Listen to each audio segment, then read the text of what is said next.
Will this Boston team ever win a championship with Jayson Tatum and Jaylen Brown as their core? First, you want to give respect to the opponent, but just those two players, they have the ability to make your answer yes. And here's why. If you're the Boston Celtics, you draft two players in the lottery. They show you that they can be all NBA in Jayson Tatum. They show you they can be all defense in Jaylen Brown. They both continue to nurture the weak parts of their game and now show you, Stephen A., that they're two of the brightest young stars in the NBA.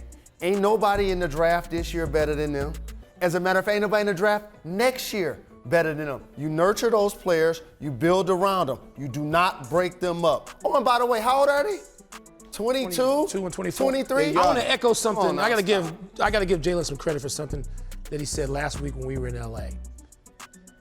Find a playmaker, find a point guard to put on the floor to relieve some of the responsibility for decision-making, organizing the team down the stretch. And Jaylen, I think that's what the Celtics really have to do. And the answer can be yes, if they do what you said. Tatum is 23. Stephen A., you look skeptical. So you want to order them some turkey and cheese soup? There's some cheese doodles. Want to throw some Kool-Aid up in there? I mean, what you want? You want maids? You want a masseuse? You want a pedicure for them? What else you also? I mean, of course. Listen, from as individuals, their talent is superb, and we're looking at them together, averaging 49 points a game combined amongst them. We get their fourth dynamic duo in the league scoring-wise. We get what they can do.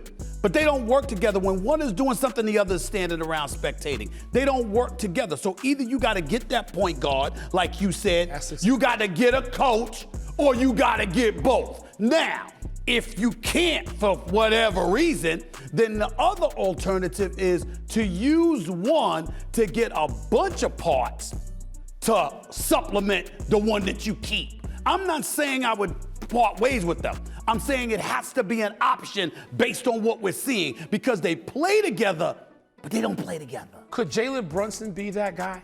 I mean, I know he is not what we think of as the third part of a big three, but as you always point out, this kid has made himself a player in the ways that are important to team success. Is he elite enough as a talent to be that guy? I'm just picking one because he popped. I like him, but not on that Probably level. not at a championship level with those two guys because they're just so athletic and they're going to be getting out of transition. But I'm going to go back to something you said.